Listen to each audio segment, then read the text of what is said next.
हरि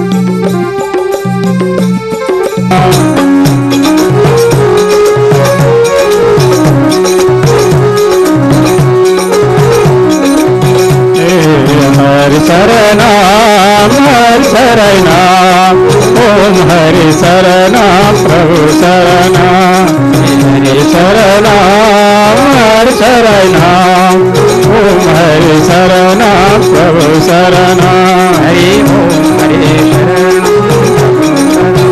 हरि ओम हरि शरणम प्रभु शरणम। देवहूति नाम गरिएकी महारानी को घरबाट साक्षात्कार परब्रह्म परमात्माको प्रादुर्भाव हुन आँट्यो। 9वटा छोरी उहाँको जन्मिसकेको छ। यसरी सांसारिक खेलमा परमात्माले आफ्नो भक्तलाई बाँधी बक्सेको छ। तब आफ्नो विवेक र विचारले कोही काम हुन सक्दैन। दैवाधीन छ महाराज सारा कुरा। देवताको अधिकार भित्रको कुरो हो, त्यो प्रकृति सम्मतको कुरो छ। त कसैले पनि चाहँदा केही कुरा हुन सक्दैन। उहाँको विचार त होला एउटा छोरो जन्मन साथ हिँडिदिइहाल्छु भन्ने विचार थियो। तर 9-9वटा छोरी 100औं वर्ष विमानमा दौडान कष्ट र यस कारणबाट उहाँलाई आनन्द त त्यो त थिएन। कर्दम प्रजापतिलाई महारानीलाई आनन्द थियो, आफ्नै ठाउँमा थियो।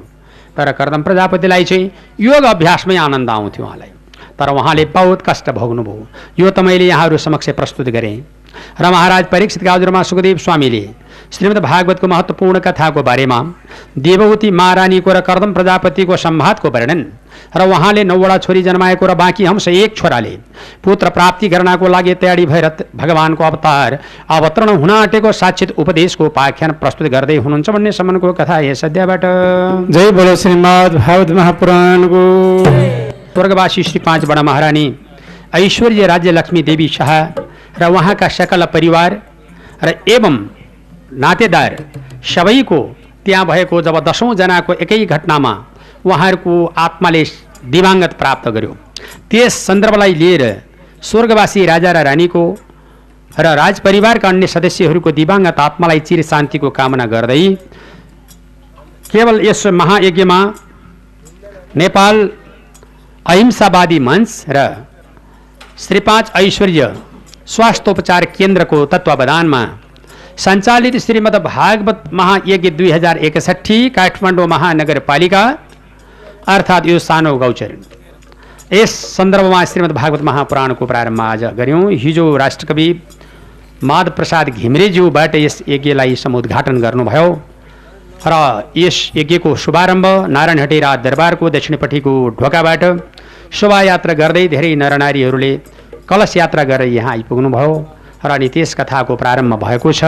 यसको संयोजक अर्थात् यसमा धेरै समितिहरू हुनुहुन्छ, उपसमितिहरू हुनुहुन्छ र त्यसपछिबाट यसमा समितिको संयोजकमा श्रीमती इन्दिरा मल्ल हुनुहुन्छ, जसले यस महायज्ञलाई पूर्ण सफलता गरी यसबाट रहेको अवशेष रूपी धनराशिबाट स्वर्गवासी राजा वीरेन्द्र ऐश्वर्यको प्रतिष्ठान तयारी गरी केवल ठुला हस्पिटल र अनि असहाय बाल वृद्ध महिलाहरूको लागि सहायता कोषको स्थापना गर्ने यस यज्ञले आयोजना गरेको छ।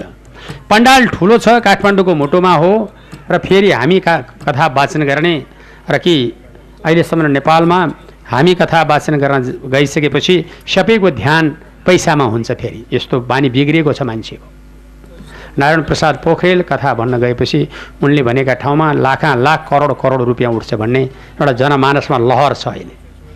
मेची महाकाली अस्ति मात्रै म उदयपुरबाट आएको एउटा वृद्ध आश्रम निर्माण गर्नको लागि करिब 73-74 लाख रुपियाँ उठाएर आएको र अस्ति राति मात्रै आइपुगेर हिजो बिहान यस कार्यक्रमको उद्घाटन भयो। तब आजबाट कथाको प्रारम्भ भइहाल्यो।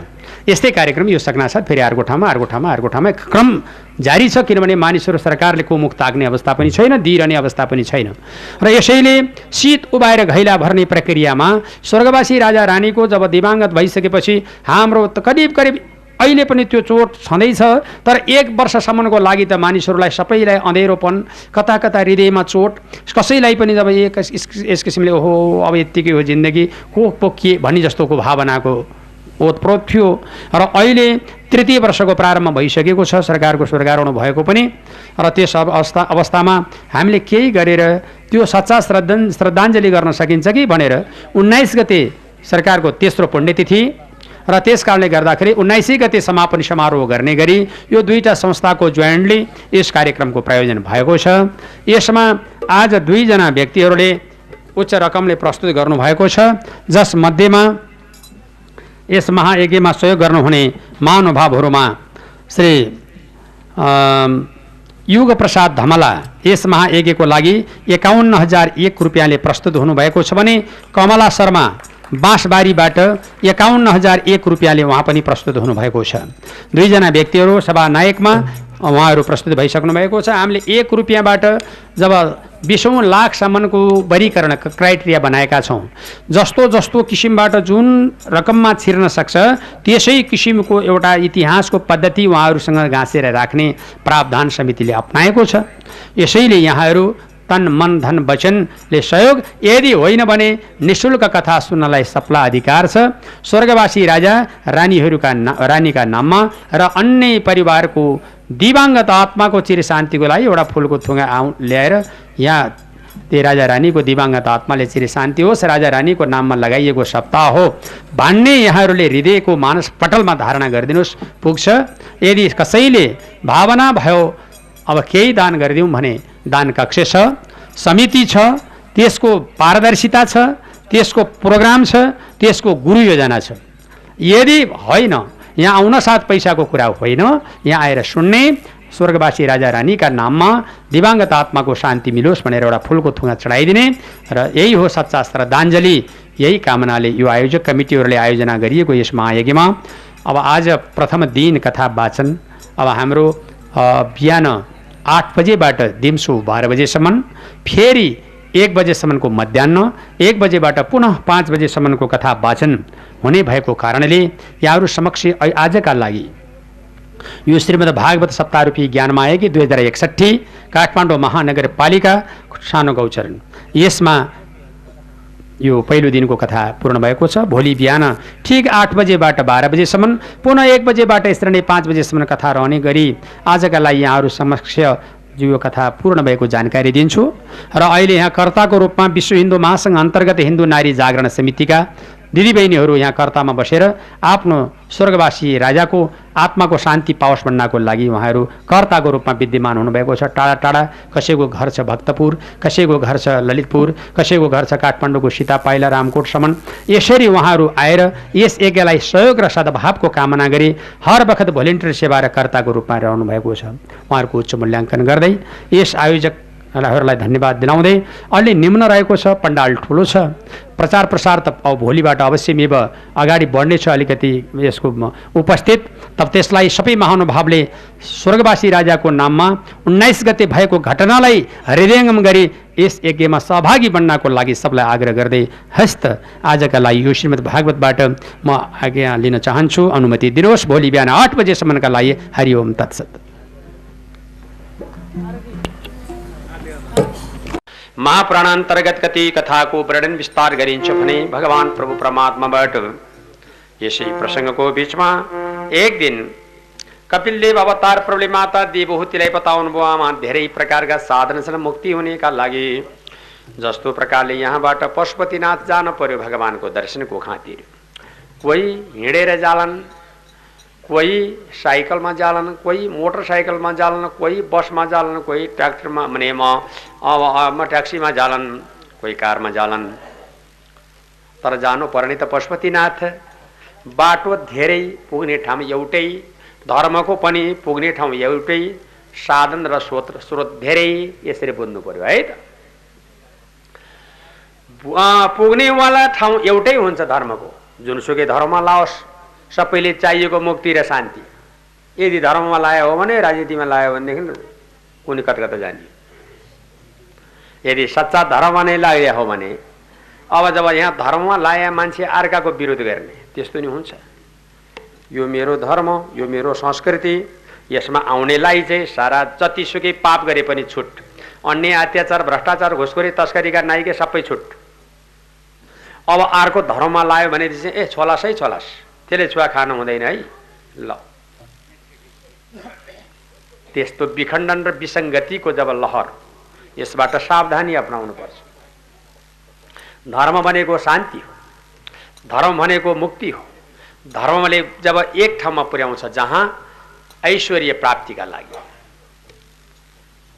जीवन जगत अध्ययन गराउनका लागि, त्यो कुरा सारा छोडेर केवल मानिसहरू जब आफ्नो आफ्नो एउटा सम्प्रदाय खोल्यो, तै पनि फलानु सम्प्रदायको अध्यक्ष भनिदिन्छन् कि भन्यो त्यतिर लाग्यो, त्यो त भएन। यसै कारणबाट बहुसाधन योगत, धेरै साधन छन्। हाम्रो 1,25,000 मार्ग छ मुक्ति हुनेको मार्ग, 1,25,000 मार्ग। कसैको कर्मकाण्ड, कसैको भक्ति काण्ड, कसैको ज्ञान काण्ड, कसैको वैराग्य, कसैको जीवन जगत अध्ययन भगवत भक्तिमा प्रेम, सबै प्रकारको कामना पूर्ण गरिसकेपछि साक्षात्कार भगवानका चरणमा ध्यान मनन कीर्तन गरी अहिले परमात्माको भक्तिमा चित्त लगाउनु महाराज परीक्षितलाई सुखदेव स्वामीले बताउनु भयो। हस्त सौनकादि ऋषि प्रणाली भनेर सौनकादिका उपरमा अहिले पौराणी सुतले नैमिषारण्य क्षेत्रमा यस प्रकारबाट निधो गराउनु भयो। अब त्यहाँदेखि प्रान्तका लागि, अब बाँकी अंशका लागि तपाईँले के सुन्न चाहनुहुन्छ भनेर सोधिएको खण्डमा हस्त मेरो प्रभु हजुरको मुखारविन्दबाट मैले धेरै प्रकारका महत्त्वपूर्ण कथाका वर्णनहरू सुन्दै सुन्दै सुन्दै सुन्दै सुन्दै आएँ। अब अन्तिम धर्म के हो त, मुक्ति हुने मार्ग के हो त अन्तिममा, ल भन्नुहोस् भन्दा सुनिरहनुहोस्। यो चाहिँ सुनिरहने है त, लिन सक्ने र नसक्ने आफ्नो विचार। बिहान जुरुक्क उठ्नु, कसैसँग नबोल्नु, त्यो बेला जुरुक्क उठेर अब सोझ भएर आफू पूर्वपट्टि फर्केर आफ्नो 2 घुँडामा हात राख्नु, यसलाई ज्ञान मुद्रा भनिन्छ। सम्झिरहनु कर्ताहरूले, यसरी बस्नु है त। अनि त्यसपछिबाट सोझ भइसकेपछि पिलर जस्तो भयो है सोझो, र अनि त्यसपछि आफ्नो शरीरमा 6 चक्रको चिन्तन गर्नु। 6वटा चक्र मेरो शरीरमा छ भन्ने परिकल्पना गर्नु। जस्तो मूलाधार, स्वादिष्ठान, मणिपुरक, अनाहत, विशुद्धाख्य, आज्ञा भन्ने 6वटा चक्र छ। मूलाधार चक्र योनिद्वारमा पर्छ, त्यहाँ 4वटा अक्षर छन्, ओ स स स, चन्द्रमाको जस्तो कान्ति बल्छ त्यहाँ। नाभिमा 6वटा अक्षरातीत ब्रह्म छन्, 6वटा अक्षर छ ब भ म ए र ल। त्यसमा स्वादिष्ठान नामको चक्र पर्छ। त्यसपछि मणिपुरक नामको चक्र छातीमा पर्छ, 10वटा अक्षरातीत ब्रह्म छन्, ड ढ अण त थ द ध न प फ। अनि त्यसपछि घाँटीमा 12वटा अक्षरातीत ब्रह्म छ, सूर्यको जस्तो कान्ति बल्छ, 12वटा अनाहत नामको चक्र त्यहाँ पर्दछ, 12वटा अक्षर छ, कबाट ठ सम्मको अक्षर, क ख ग घ ङ च छ ज झ य ट ठ। कबाट ठ सम्मको अक्षर हटाउने हुनाले के घाँटीको नाम कण्ठ भनेको। बुझियो अलिअलि? बुझियो? कण्ठ त भनेको थियो भन्न त मैले है। अनि यसलाई जब विशुद्धाख्या नामको चक्र भन्छ, जसलाई 2 आँखाको बिचमा, त्यसमा अचवर्ण 16वटा अक्षरातीत ब्रह्म छन्। त्यसमा के हो? अ आ इ ई उ ऊ रि रि रि रि ए ऐ ओ औ अम अ, 16वटा अक्षरातीत ब्रह्म। अनि त्यो 16वटा अक्षरातीत ब्रह्मदेखि माथिबाट निधारमा 2टा अक्षर छन्, जसको नाम हो आज्ञा चक्र, जसलाई भनिन्छ सोहम हंस। 2टा अक्षर छ त्यहाँ। हकार गर्दा नाकबाट बाहिर आउँछ, सकार गर्दा भित्र जान्छ, ह स ह स ह स। यही गरे है सास फेर्दा। जसका नि पशुको नि त्यही हो, पन्छीको नि त्यही। हकार गर्दा बाहिर, सकार गर्दा भित्र। 21,600 पटक फेरिन्छ सास जम्मा। स्वस्थकर जीवनले 600 गणेशलाई दिने त्यहीँ बसेर, 6000 ब्रह्माजीलाई, 6000 विष्णुलाई, 6000 शिवजीलाई, 1000 चिद आत्मा, 1000 परात्मा, 1000 जीवात्मा जब गुरुलाई दिएर जप संख्या निवेदन गर्नु, नाकको प्वाल एउटा थुन्नु, श्वास जति माथि तान्नु, त्यो श्वासलाई तानेको श्वास देब्रे नाका प्वालले फाल्नु र 2टै नाका प्वाल आफ्नो कान समेत थुनेर अनि पूर्वपट्टि फर्केको मौकामा बिहान नबोलिकन गरिएको यो शब्द ध्यानको वर्णनमा आफ्नो चित्त ईश्वरमा लगाएर अड्याएर सत प्लस चित प्लस आनन्द स्वरूप भगवानको प्रार्थना गर्नु र अनि त्यसपछिबाट प्राणवायु लिएर ब्रह्म भनेको अविनाशी रन्ध्र माने प्वालमा लगाएर थन्काइसकेपछि जीवन मुक्ति हुन्छ। त्यसलाई अर्को अर्थ चाहिँदैन, मुक्ति भनेको त्यही नै हो भनेर राजा परीक्षितलाई सुखदेवले बताउनु भएको छ। बुझ्यो अलिअलि? के को बुझिन्थ्यो न? बुझिन त बुझ्यो, ठ्याम्मै बुझ्यो। बुझ्यो अहिले मात्रै चाहिँ ठ्याम्मै कति पनि नरहेकन बुझ्यो। बिर्को लास्तो भयो। ठिकै छ। सुनिएकै थियो, नबुझेको के होइन त नि है। सुन्नलाई आइदिएछ, के होइन त नि नबुझिया त। यसैले मूलधारे स्वादिष्ठानां मणिपूरकमेव च विशुद्ध आब्दन। यसरी पछि सिकाइदिउँला, चाहेको खण्डमा पछि सिकाइदिउँला है त। फेरि बिर्सिहाल्छन्, अब भन्दै भन्दैन नानी के अहिले भनिरहेको छु, त्यो चाहिँ सम्झिने छैन र त्यस कारणबाट मूलधार स्वादिष्ठानां मणिपूरकमेव च विशुद्ध। अब यो मूलधार स्वादिष्ठानां मणिपूरकमेव च अनाहत विशुद्धाख्यम आज्ञान चक्राणी चिन्तित भनेर श्वास प्रश्वास लिएर प्राणवायु थन्क्याउने। बिहान 5 मिनट भने पनि ध्यान गर्नुहोस्, त्यसो भयो भने सारा कुरा पूर्ण हुन्छ। त्यही हो नीति। एउटा बनाइदिनुपर्छ। एउटा यो सम्झँदैन, अहिले भने मात्रै सम्झँदैन, गाह्रो हुन्छ त्यो। लेखेर दिएपछि बुझ्छ, लेखेर दिएर अनि बुझाइदिएपछि अनि बुझ्छ बल्ल। लेखेर देखाइदिएर यो हो भनेपछि अनि बुझ्छ। त्यस कारणले गर्दाखेरिमा ईश्वर आफूभित्र छ भन्ने कुराको पहिचान त्यहाँबाट हुन्छ। यदि अन्त ईश्वर छैन भन्न मिल्दैन, छ भेटाउन गाह्रो हुन्छ, सल्लाह गर्न पाइँदैन। पशुपतिनाथ गए पनि ढुङ्गाको दर्शन, बद्रीनाथ गए पनि ढुङ्गाको दर्शन, मुक्तिनाथ गए पनि ढुङ्गाको दर्शन, जलको स्नान पत्थरको दर्शन। त्यो त त्यो पवित्र जग्गा त्यहाँ टेकिसकेपछि आत्मा शान्ति हुने, सरलता हुने, शरीरको पवित्रताले जब ओतप्रोत पाउने, यो पो त त्यहाँ। बाबु सन्चै छौ त कहाँका देवताले भनेका छन् त नि, आएछौ बाबु यति दुःख गरेर, ल धेरै खर्च गरेर पो आएछौ त नि, तिमीलाई के चाहिएको थियो लैजाऊ त नि, एक फाँको भएर कोनले दिएछन् त नि। यो त होइन। आफूभित्र ईश्वरको वास हुन्छ। बाहिर चित्त शान्ति गर्ने र परमात्माको खेलबाड गरेको अत्यन्त पवित्र पावन जग्गामा गइसकेपछि आफ्नो शरीरको पवित्रताले छाउँछ शरीर। यही प्रकारको नीति हो। जानुपर्छ, दर्शनका लागि जानुपर्छ, तर बात गर्नलाई र संवाद गर्नलाई चाहिँ ईश्वर भित्रै हो। यस मान्यता छैन भनेर सौनकादिलाई अहिले पौराणिक सूत्रले नै सारण्य क्षेत्रमा आज्ञा गरी बक्स्यो, लौ मेरो राजन सबैभन्दा ठुलो कुरो कालबाट डराउनु पर्यो। काल भनेको समय हो है त, हिजै भनिदिएको छु। काल भनेको समय हो, समयबाट डराउनु पर्छ। यसै कारणबाट समयदेखि जो डराउँदैन त्यो नरकवास हुन्छ। जो समयसँग डराउँछ त्यसको लागि होशियार हुनुपर्छ। समय भनेको जब काल हो, काल भनेको समय हो। यो समय बलवान छ। अब त्यो समय बलवान भएको कारणले गर्दाखेरिमा अब समयको लागि याद गर्नु।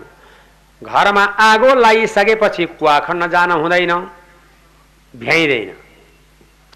घरमा आगो लागिसकेपछि कुवा खन्न जाने दुर्मति र मर्ने बेलामा मोठा सुते बेलामा लौन मलाई पुण्य गराइदेऊ भनिकन पर्खाएर राखेर मोठा सुते बेला पुण्य गर्छु भनिकन भन्नेवाला दुर्मतिको 0 डिग्री हुन्छ, 1 नम्बर नै आउँदैन। मर्ने बेला के को पुण्य गर्ने? सिद्धिने बेला भइगयो, छिटो छिटो सास फेर्न थालिसक्यो, घाँटीमा घुरघुर शब्द उच्चारण हुन थालिसक्यो, लौन ल्याइदियो गाई, कता ल्याउने? लो तार्न पर्यो भनेर एउटा जब कपासको टुक्रो, एउटा भाँचिया फलामको टुक्रो, नुनको ढिको, एउटा पैसा सुनमा घोटेर अनि मोर्नमा लागि 6-7 जनाले बोकेर ल्याएकी गाई, ल तारिदेऊ। ल कता तार्ने? त्यस्ताले के तार्ने? तार्ने भनेको महाराज त्यो त आतुर दान हो, हुँदैन उनीले गर्ने दान हो। आतुर दान भनेको जब के भनेदेखि आफ्नो जब 4% मा विभाजन गरिएको सम्पत्ति 1% छोराछोरीलाई, 1% कृतिका लागि, 1% दानका लागि, 1% बाँचेपछि फेरि छोराका लागि, यसरी प्रयोजन गरेर छुट्याइएको सम्पत्ति भन्छ यहाँ। त्यसमध्येमा ऋषि र सौनकादि अब कालदेखि डराएर काम गर्नु पर्यो। संसारमा कालदेखि नडराउने कोही छैन एउटा मान्छे बाहेक। मान्छे चाहिँ कालदेखि डराउँदैनन्। जस्तो त्यत्रो डर लाग्दो हात्ती चाहिँ एउटा माउतेको भरमा काम गरेर हिँडिरहेको हुन्छ। ड्याम ड्याम चोट पर्ने गरेर रगतको छिर्का हान्ने गरेर जब कोर्का लगाएर हान्छ, केही पनि गर्दैन। यो मेरो मालिक हो, मालिकको वचन मैले मान्नुपर्छ, मेरो अनुशासन हो। त्यत्रो अरबी घोडा छ, एउटा सानो जग्गीले स्वाम स्वाम स्वाम ल्याउँछ, जता जाम भन्यो त्यतै जान्छ। त्यो पनि मेरो मालिकको कामलाई मैले जब दखल गराउनु हुँदैन। त्यत्रो डरलाग्दो अर्ना रागा छन्, त्यत्रो डरलाग्दा साँडे छन्। एउटा सानो जिउनोमा सानो डोरीमा अल्झिएर बसिरहेको हुन्छ, वहीँ वहीँ कराउँछ, डुवा डुवा कराउँछ। तर त्यसले किलो दाम्लो चढाएर दौडँदैन। मेरो अनुशासन हो, मेरो परिधि हो भन्ने थाहा छ त्यसलाई। त्यत्रो डरलाग्दो गोमन सर्प छ, नजिस्किए टोक्दैन। सिंह, जब शार्दुला, बाघ, भालु, हात्ती आफ्ना अधीनमा छन्। अरिङ्गाल, बारुलो, बच्छिम र बिच्छी यिनले राति राति उडेर आएर गोलाका गोला खनिन थाल्ने हो भने को मान्छे बद्दो हो? न गोली हान्दा लाग्छ, न डडेला पार्न सकिन्छ। त्यसले पनि धर्म छोड्दैनन्। तिले सबैले धर्मभित्रको परिधिमा रहेको छन्, मान्छे बाहेक। मान्छे चाहिँ आँखा कान छलेपछि भ्यायो, यसो आँखा कान छलेपछि भ्याइहाल्ने, फरक छैन। यस्तो प्रकारको नीति रह्यो। महाराज परीक्षितलाई सुखदेव स्वामीले सारा कुराको निर्णय गरेर महाराजका हजुरमा यस प्रकारबाट कालका प्रभावबाट धन्दा गर्नु। काल बलवान हो, बाहिर देख्ने आँखालाई छेक्यो जालले, बाहिर देख्ने आँखालाई छेक्यो जालले, जान्न जान्नु भन्दा पनि लान्छ कालले, बाहिर देख्ने आँखालाई जान्न जान्नु भन्दा पनि लान्छ कालले।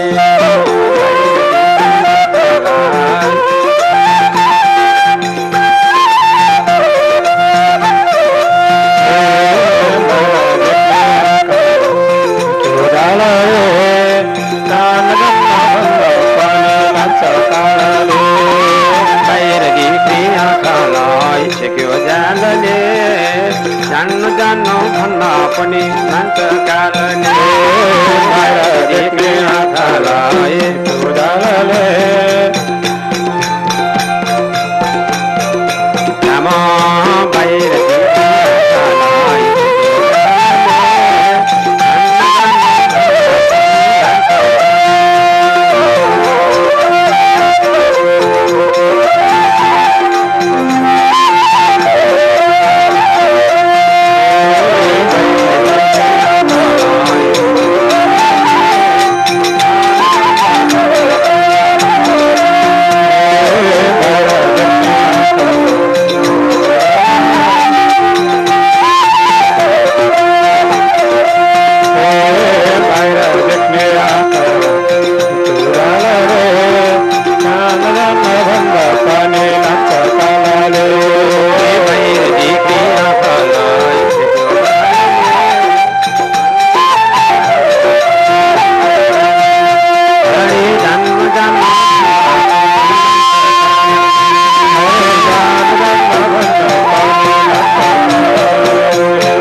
समयका प्रभावबाट धन्दा गर्नु। समय बित्ला,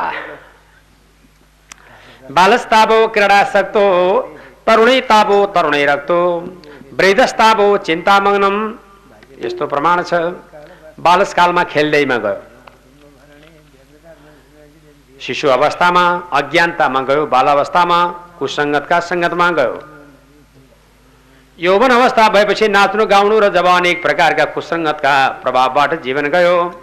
वृद्धको चिन्ताले भरियो, अब कहाँ जाने हो महाराज, यही हो बिती, यही हो खेल भनेर शौनकादिलाई अहिले पौराणिक सुतनैमी सारण्य क्षेत्रमा यथार्थ प्रमाणको निर्णय गराउँदै हुनुहुन्छ भन्ने सम्बन्धको कथा है सभ्यबाट। जय बोलो श्रीमद् भागवत महापुराणको।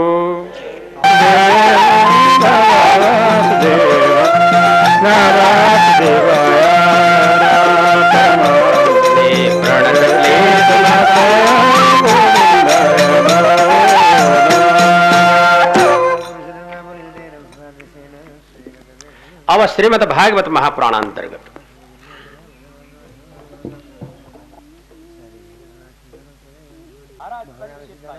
सुखदेव स्वामीबाट आज्ञा गरिबक्स्यो। हस्त शौनकादि ऋषि प्रणालीहरू, यहाँलाई जुन कथाले हामी सम्बोधन गरिरहेका छौं, यस प्रसंगको बीचमा अघि मृत्युको हकलाई वर्णन गर्दछु सुन्नुहोस्। मर्ने भनेको मानिसलाई सजिलो छैन। यहाँ मर्न पाए पनि हुन्थ्यो भनेको मात्रै हो।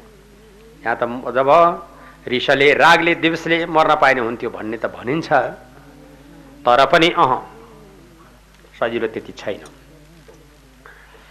हामीलाई ओछिनमा लगेर राखेको हुन्छ, शयनमा बिस्तरामा सुतिएको बेलामा मर्ने बेला हुन्छ, प्राणवायु छिटो छिटो श्वास प्रश्वास हुन थाल्यो, घाँटीमा गएर कप अड्कियो, घुरुघुरु घुरुघुरु आवाज हुन थाल्यो, अब यत्र त्यत्र सर्वत्र छर्न थाल्यो शरीरको भाग, चेष्टामा कुचेष्टा हुन लाग्यो, मन मस्तिष्क बिग्रिएर जान लाग्यो, छिटो छिटो धड्कनको सास फेर्न थाल्यो। ओछिनमा गएर पल्टेको बेलामा सारा परिवारले आएर बोलाउन थाले, बन्धु वर्गादीहरू, छोरा पाउपट्टि श्रीमती शिरपट्टि बसेर रुन लागिन्, भन्न लागिन् मेरो स्वामी मलाई सँगै लैजानुहोस्। परिवार बन्धु वर्गादी सारा त्यही प्रकारले रुन लागे र रोइरहेको बेलामा महाराज परीक्षित आज भोलि पर्सि रहँदै रहँदै रहँदै जाँदै जाँदा त्यो शरीरको चेष्टामा कुचेष्टा हुन लाग्यो, शरीर बडो गडबडाहट हुन लाग्यो। अनि त्यसलाई जब परिवार सारा मिलेर गाउँलेहरू आएर समाज टोलवासी निवासीहरू आएर नाता कुटुम्ब पर्नेवालाले सम्बोधन गर्न लागे, अब तपाईँलाई के खान मन छ भनेर। मर्ने बेलामा बेडमा सुतिरहेको बेलामा तपाईँलाई के खान मन छ? काजु ल्याइदिउँ, पेस्ता, अङ्गुर ल्याइदिउँ, आँप सुन्तला ल्याइदिउँ इत्यादि भन्न थाले, दुध ल्याइदिउँ इत्यादि। के ल्याइदिने? पक्का खाँदैन भनेर सोध्न आएका सबै गाउँै मिलेर आउने, त्यतिखेर पक्कै खाँदैन, अब जे सोधिदिने हुन्छ। अहिले ल्याइदिउँ न, कति खाइन्थ्यो? अहिले चाहिँ जब अहिले ल्याइदियो कति चाहिँ हुन्थ्यो? अहिले म है व्रत बसे बेला र त्यसै कारणबाट अब के ल्याउने, त्यो बेला के खान्छौ भनेर प्रश्न गर्न लागे। के खाने? त्यो बेलामा खाने एउटा कुरा छ महाराज, राम रामेति रामेति रमे रामे मनोरमे सहस्रनाम तात्तुल्यम राम नाम वरानने अच्युतम केशवम राम नारायण कृष्ण दामोदरम हरि श्रीधर माधव गोपिका बल्लभ जानकी नायकम रामचन्द्रम भजे। बस यही हो खाने। मत्स्य कुर्म वराह नरसिंहम स वामन राम राम स कृष्ण च बौद्ध कल्कि तथैव च श्रीमा काली महालक्ष्मी महा सरस्वती गणेश भास्कर देवी शिव विष्णु च पञ्चम। यही हो खाने। के खाने? के को दही खाने, के को दुध खाने? खानेकुरा त मुखा जब गुटमुटेर बस्यो जिब्रो, कानबाट खाने कुरा हो, त्यही खानु। के ल्याइदिउँ? जे भन्नुहुन्छ म त्यही ल्याइदिन्छु पनि भन्छन् कोही कोही। छाँट पारेका साधु भन्न आएका थिए। सार सौँद अहिले मध्याहमा ल्याइदिए कस्तो चाहिँ हुँदो है? हेर हेर खानालाई कर्ता जति हजुर हजुर भनेका छन्। र त्यसै कारणले त्यो थाहा हुन्छ नि मान्छेको यसो। र महाराज परीक्षितलाई सुखदेवले बताउनु, अब सब कसले के ल्याइदिने, कसले के खाने, त्यो बेलामा खाने प्रभुको नाम संकीर्तन। यही हो महाराज अन्तिम चरणमा। छिटो छिटो सास फेर्न थाल्यो, घाँटीमा गएर कप अड्कियो, घाँटीको कपमा जब सासले ठक्कर दिँदा घुरघुर घुरघुर आवाज हुन लाग्यो, शरीरमा कुचेष्टा हुन लाग्यो, एकदम बटारिन थाल्यो। कहिलेको जब अचेत भयो, कहिलेको चेतको विकास भयो। अब कहीँ केही छैन, लौ न मेरो भगवान कहाँ जाउँ, कसो गरौँ, यो सारी समस्या पर्यो मेरो ईश्वर, लौ न कहाँ जाने हो भनेर बारम्बार चेष्टा गर्दा गर्दै प्राणवायु 100वटा बिच्छीले डसे समानको पीडा हुन्छ। त्यो बेलामा 100वटा बिच्छीले डसे समानको पीडा भएको बेलामा प्राणवायु जान्छ। त्यो बेला के भन्ने? हरि भन्नु कि अय्यामा भन्ने हुन्थ्यो? भन्न त खै, लौन सानुको बुवा मर्न आँटी भन्ने होला नि। र त्यसै कारणले जे होस् भन्न सके त बढिया हुन्छ। प्राणवायु खुस्कियो, 100वटा बिच्छीले डसे समानको पीडाले प्राणवायु धप्पै गयो। यमराजका दूतहरूले च्याप्प समाते, लय लासघाटपट्टि बाँसको खपिटामा बाँधबुँध बनाए, सेतो कपन ओढाए। पहिलो जब यस किसिमबाट जब पिताम्बरले झाके, लासघाटपट्टि लयो, जन्ती गयो, मलामीको जन्ती है त। अब गइसकेपछि महाराज ढोकासम्म श्रीमती रुँदै आइन्, आफ्नो पति मरे मेरो स्वामी, मलाई पनि सँगै लैजानुहोस् है भने।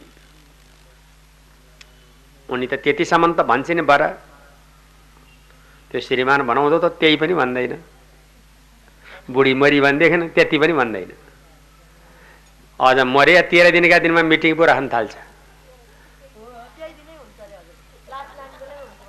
हो है, होला होला। र त्यसै कारणले ल म के गरौँ त बाबु, हो जिन्दगानी बिताउन सक्दिनँ होला, एउटा व्यवस्था मिलाइदियो भनेको बिहा गर्ने सुरु पो गर्छ आज उता। बुढो चाहिँ बुढी चाहिँ मलाई लैजानुहोस् है, तपाईँ जहाँ जानु भएको छ मलाई उहीँ लैजानुहोस् है, त्यो भन्छन् भन्न त जाम भने त उनी पनि केही जान्दिन् र नि, माथि तलतिर उक्लन्छन्। चलन भए पनि जाँदैनन्, उता उता जान्छन्। र त्यसै कारणले ल भइगयो। त्यो पनि गइसक्नु पनि छैन, बाउ कहाँ जानु होइन र, गाह्रो गाह्रो छ नि। र मरे, मेरो पति जब मरे, ल न मलाई कुर्न आउनुहोस् भन्छन् उनी पनि। मेरो पति आज मर्नुभयो, भरे मलाई तर्साउँछ, आउनुहोस् न कुर्न भन्छ। आए आफ्नै बुढो आउँछ, अरू आउने होइन। झन् एक्लै बसेर बात गर्न पाइन्थ्यो, के चाहियो त नि साथी। त्यो अज्ञान भएपछि के लाग्दो रहेछ। आफ्नै बुढा आउँथे, बुढा फेरि आउनुभयो त जाति भयो, कहाँ पुगेर आउनुभयो भन्न पाइन्थ्यो झन्, होइन त।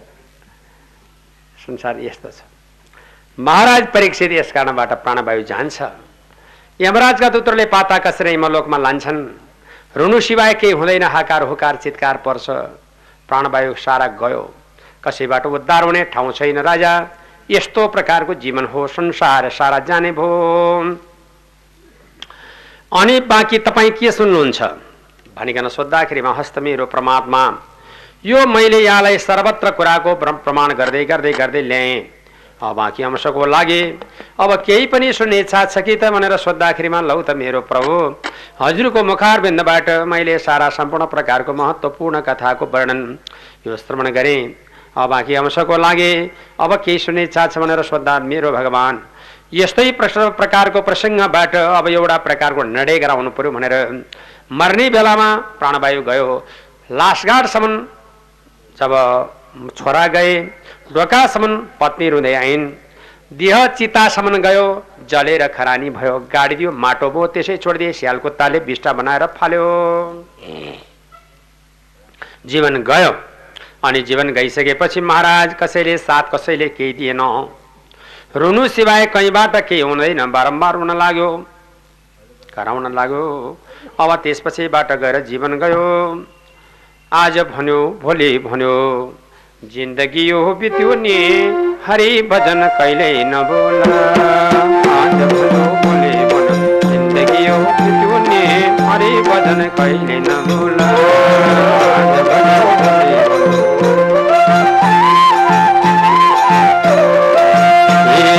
आज भन्यो भोलि भन्यो, जिन्दगी यो बित्यो नि, हरि भजन कहिल्यै नबोला। आज भन्यो भोलि भन्यो, हरि भजन कहिल्यै नबोला।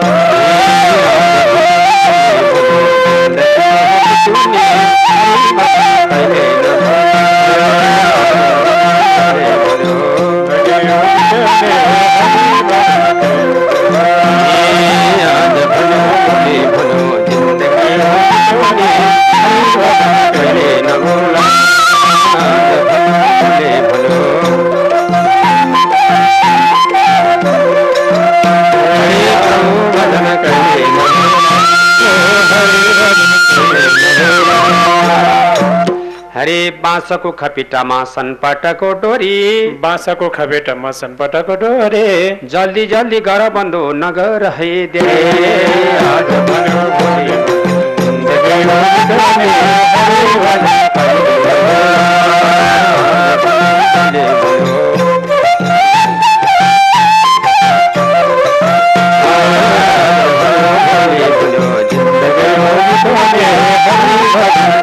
नबोला।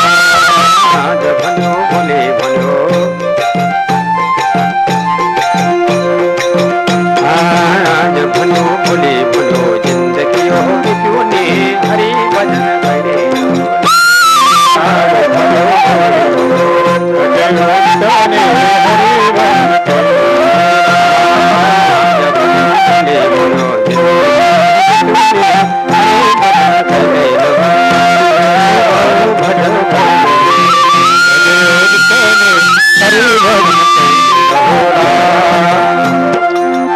यसरी महाराज परीक्षित बन्नु बसे चारैतिर पत्नी बसे शिर बन्नु बसे चारैतिर पत्नी बसे शिर जीवले गति अन्तै लियो गङ्गाजीको तिर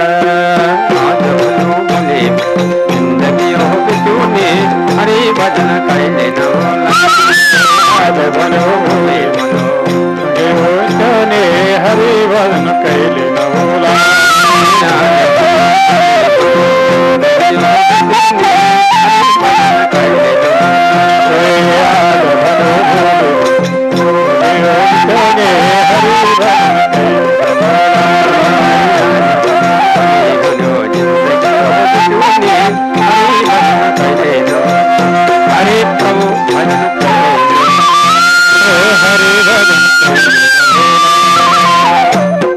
यस्तो छ जीवन समाप्ति भएर जान्छ कसैले साथमा केही लाँदैन न छोरा न परिवार बाबुआमा मरेपछि छोरा छोरीलाई त चाडबाड आयो बाबु मरेपछि छोरालाई जब घिउ र भातको बन्दोबस्त बुहारीलाई छन्याक र मन्याक पर्खिरहेपछि दिन आउँदो रहेछ भएर सासू मरिए भोलिपल्ट बुहारी टाठी टाठी भएर भित्र बाहिर गर्छ धेरै जसका अनि त्यसपछिबाट अब छोरी चाहिँलाई बाबुआमा मरिसकेपछि के दिन्छन् भन्ने पल्याएर पुलोको त्यो गला लागेको र काना लागेको मलाई सुनाइ थिएन आमाले भन्छन् त्यसै झुटो बोलेको लानलाई कसले के दिने साथ कोने आफ्नो आत्मैव केवलम सर्वे भेदा भेदो न विद्यते आफ्नो बन्धु आफै अरू कोही हुन सक्दैन महाराज परीक्षित भनेर राजा परीक्षितका हजुरमा सुखदेव स्वामी श्रीमद् भागवतको महत्त्वपूर्ण कथाको वर्णन यथार्थ जानकारी गराउँदै हुनुहुन्छ हस्त शौनकादि ऋषि प्रणाली भनेर शौनकादिका उपरमा पौराणिक सूत्रले नैमिषारण्य नक्षत्रमा श्रीमद् भागवतको महत्त्वपूर्ण कथाको वर्णन विस्तार प्रस्तुत गर्दै जीवन जगतको महिमा प्रमाण गराउँदै हुनुहुन्छ भन्ने सम्मको कथा यस अध्यायबाट जय बोलो श्रीमद् भागवत महापुराणको ओम नमो अब सुन्नुभयो शौनकादि ऋषि प्रणालीहरू श्रीमद् भागवत महापुराणको 10वां भने यस तृतीय स्कन्धको अहिले 31 अध्यायको बीचमा अब गर्भवासमा पनि त्यत्तिकै आपद छ जन्मदाखेरिमा त्यत्तिकै आपद छ जो मर्दा भयो त्यो भन्दा डबल गर्भवासमा आपद छ जस्तो पिताजीको अमूल्य प्रिय माताको अमूल्य रक्तचापमा गएर प्रवेश गरिसकेपछि कलल आवाजले पूर्ण भएको शरीरको जीव धारणा हुन्छ 5 दिनका दिनमा पानीको फोको जस्तो हुन्छ गर्भाष्टको लक्षणमा 10 दिनमा चनाको दानो प्रमाणको बालक पैदा हुन्छ 1 महिनामा शिरको आकार लिन्छ 2 महिनामा लिङ्गको आकार लिन्छ 3 महिनामा धातुपूर्ण हुन्छ 4 महिनामा अङ्गहरूबाट तयारी हुने वस्तुगत सामग्रीहरू तयारी हुन्छन् र 5 महिनाबाट सारा सामग्री तयारी भइसकेपछि आमाको दाहिनेपट्टि कोखमा बालकले हरिहरार्चनमा चित्त लगाई प्रभुको प्रार्थनापट्टिमा चित्त लगाउन लाग्यो ध्यान गर्न सुरु गर्यो आज भोलि पर्सि हुँदै जाँदा यो कष्टदायक जीवन भयो उसलाई चारैपट्टिबाट बेरिएको शारीरिक कष्ट अङ्गहरू सारा कन यस किसिमबाट बाँधिएको सालनालले बेरिएको त्यतिखेर त्यसको अवस्थामा बडो विचलित भइराखेको हुन्छ आमाले खाएको आहार जाने आन्द्राको र बच्चाको नाभिबाट तयारी भएको त्यान्द्राको त्यसको रिजोइन्ट हुन्छ त्यसको तप तप तप नाभिबाट बालकले खान्छ मुखले खाने होइन अनि त्यतिखेर त्यसले के विचार गर्यो भने आमाले खाएको तातोले पोल्यो तारोले चर्यायो विरो भयो अमिलोले चर्यायो बारम्बार हरेक बाधा अडचन भयो अब मलाई यहाँबाट उद्धार गरिदिई बक्सनु पर्यो हजुरलाई कोटि प्रणाम भनेर प्रभुसँग प्रार्थना गर्छ सम्भव भएन हरेक जनले उसलाई प्रार्थना गर्छन् सम्भव भएन ध्यान गर्यो मनन गर्यो कीर्तन गर्यो प्रार्थना गर्यो सम्भव भएन उत्रिने उपाय भएन हरे म कहाँ जाउँ भनेर प्रभुसँग बिन्ती गर्यो कसैले बात गर्ने सम्बन्ध राख्ने कोही छैन ईश्वर मलाई यहाँबाट उद्धार गरिबक्सोस् अबदेखि प्रान्त मेरो मति भगवानमा प्रवेश होस् कहिले पनि मेरो मति नबिग्रियोस् अब ईश्वरमा गएर म अर्पित हुन्छु भनेर भगवानको भजन गर्न लाग्यो आज भोलि पर्सि रहँदै रहँदै रहँदै रहँदै रहँदै जाँदाखेरिमा त्यसको उपरमा जम्माकन अब 6 महिनाबाट 9 महिना 10 महिना पर्यन्तसम्मको लागि प्रार्थना गर्यो अनि दाहिनेपट्टिको कोणमा भगवान परमात्माको बडो प्रेम भरो एकदम भुमरी मचियो। त्यो भुमरी मचिएपछि पल्टियो। पल्टिसकेपछि सुती र प्रसुती वायुले तलबाट तानेर माथिबाट घचट्ने गर्दा हात जोडेर बालक फ्याट पैदा भयो। अनि त्यो बालक पैदा भइसकेपछि अहिसम्म भित्र थिए, औ म कहाँ भनेर रोयो। त्यो बालक रोइसकेपछि भित्रको व्यथा सारा आमालाई विषो भयो। अब बाउलाई अब सामान खोज्दैमा उत्ति भयो। आमा रुन माने सुत्केरी खान लागिन्। अब त्यो बालक आज भोलि पर्सि हुँदै हुँदै हुँदै जाँदाखेरिमा त्यसको मति बालस्ताबो क्रीडासक्तो हुँदै गयो, तरुणी ताबो तरुणी रक्तो वृद्धस्ताबो चिन्ता मग्नम हुँदै गयो। जीवन जगत सारा सम्पूर्ण अध्ययन गर्दै गयो। जब नरकको यात्राको प्रारम्भ भयो, त्यत्रो कवल र त्यत्रो प्रतिज्ञा गरेर आएको व्यक्ति एकैपटक भगवानको नाम संकीर्तन नगरिकन मरेर गयो, नरकवास भयो। अदतो दानां च भवत् दरिद्रो दरिद्री भावां च करोति पापां पापं प्रभावान् नरकं प्रयन्ति पुनर्दरिद्री पुनरेव पापी। पापीको दरिद्री, दरिद्रीको पापी जीवन यस्तो भयो। समाप्ति गरेको लौ त सौनकादि ऋषि प्रणाली संसार यस्तै हो, यसबाट होसियारी हुनु पर्ला। साथमा केही नजाने प्रकारको निदो भयो भनेर सौनकादिका उपरमा पौराणिक नैमिषारण्य क्षेत्रमा जन्मदाखेरिको आपत, मृत्युको आपत, जन्म र मृत्युको लक्षण, यी सबै प्रकारका कार्यक्रमहरू महाराज परीक्षितलाई सुखदेव स्वामीले जन्मको कारण मृत्युको कारण यो दुखै दुःखको बरु यो दुखै दुःखको जन्म र मृत्युको घडीमा परिरहनु भन्दा जन्मै नहोस् मृत्यु नै नहोस्, यो नै सर्वोपरि हो कि भनेर राजा परीक्षितलाई सुखदेव स्वामीले बताउनु भयो। सरकार त्यो बन्न सके त राम्रो हुने थियो। जन्म र मृत्यु दुवैबाट पारङ्गत हुने शाश्वत उपदेश र लक्षणहरू के हुन् यो आज्ञा गरिबक्सोस् भनेर बारम्बार खन अनुरोध युक्त प्रार्थना गर्दै हुनुहुन्छ भन्ने सम्बन्धको कथा है सद्यबाट। जय बोलो श्रीमद् भागवत महापुराणको। कृष्ण गोविंद हरे मुरारे, हे नाथ नारायण वासुदेव। श्री कृष्ण गोविंद हरे मुरारे,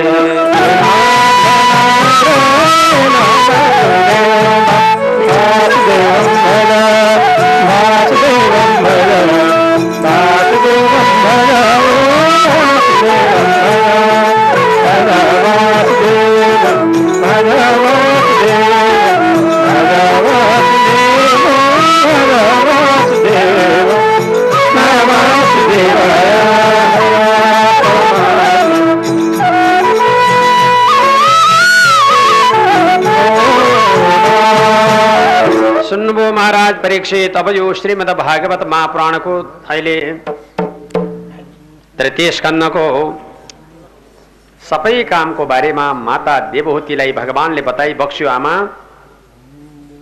हजुरलाई मैले ज्ञानको विषयमा केही प्रकाश पारे।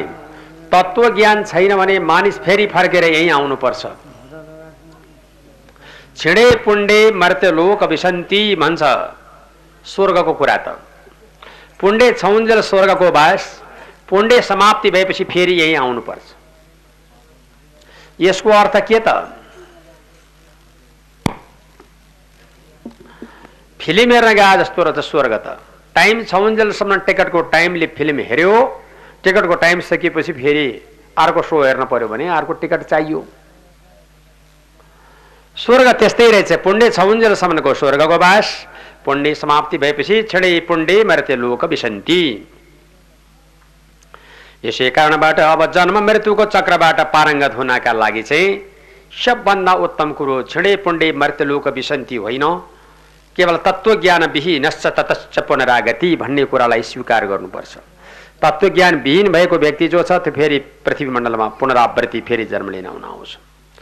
ईश्वरको नाम जपे स्वर्ग सम्मान पाउला, ईश्वरको नाम जपे स्वर्ग सम्मान पाउला, तत्व ज्ञान छैन भने फर्के घरमा आउला। ईश्वरको नाम जपे स्वर्ग सम्मान पाउला,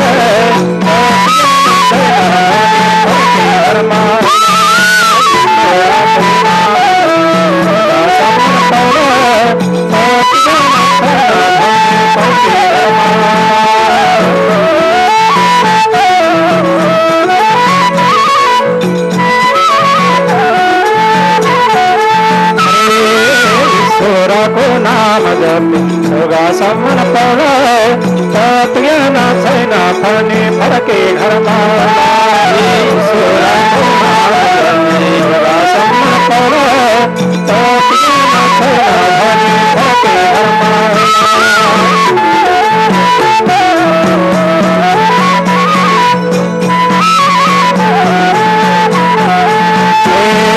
ईश्वरको नाम जपे स्वर्गासम्म पाउला तत् ज्ञान छैन भने फर्के घरमा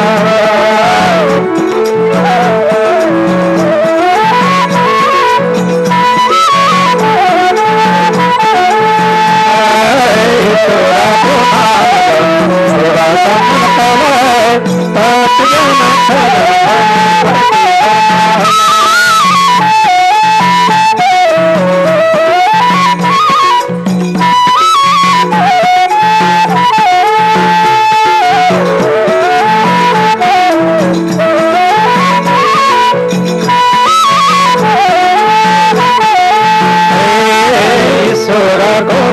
भने स्वर्गासम्म पाउला तत्व ज्ञान छैन भने फर्के घरमा आउला तत्व ज्ञान छैन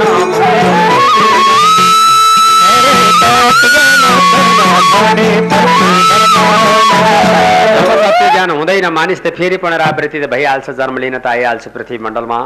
यसै कारणले माताश्री अब तपाईँलाई मेरो परम उपदेश यतिकैमा टुङ्ग्याइदिन्छु माता। अब आज तपाईँ पिताजीका शरणमा जानुहोस्। हजुरको पतिदेव मेरो पिताश्री कर्दम प्रजापतिले आज तपाईँलाई वैकुण्ठ धाममा दर्शन भेट दिनुहुनेछ। दुई दाम्पत्य जीवनको सुखमयको कारण फेरि तयारी हुनेछ। आमा हस्त म बिदा हुन्छु है त मेरो आमा भनेर कपिलदेव भगवानले आज्ञा गरिबक्सेको थियो। अनि महारानी जब देववती अत्यन्त प्रसन्न मुद्रामा भगवान यस्तो महानुभावलाई मैले छोरो पाउन पाएँ, म कति भाग्यमानी हुँ, यस्तो महापुरुष आज मेरो पुत्रको रूपमा प्रकट भइबक्स्यो, इच्छा सिद्धिको कामना गराउनुभयो, हजुरको जय होस् भनेर प्रार्थना गरेर आमा मौन व्रत बस्नुभयो। त्यही शरीरले मातालाई स्वर्ग प्रभुले पुर्याइदिनु भयो। भगवान परमात्मा कपिल अहिले सरासरकन गंगा सागरमा पाल्नुभयो र अहिलेसम्म गंगा सागरमा परमात्मा विराजमान हुनुहुन्छ। जसले कपिलदेव भगवानको दर्शन गरी गंगा सागरको स्नान गर्छ त्यसको जन्म अनन्य हुन्छ र जीवन मुक्ति हुन्छ, यसमा आशंका छैन। हस्त महाराज परीक्षित यो 33 स्कन्द जम्मा 33 अध्यायले पूर्ण भएको यसरी यो सांख्य योगको वर्णन यहाँहरू समक्ष मैले प्रस्तुत गरेँ। अब बाँकी अंश कुरा केही सुन्ने इच्छा छ भनेर महाराज परीक्षितलाई सुखदेव यथार्थ जानकारी गराउँदै हुनुहुन्छ भन्ने सम्बन्धको कथा यस अध्यायबाट। जय बोलो श्रीमद् भागवत महापुराणको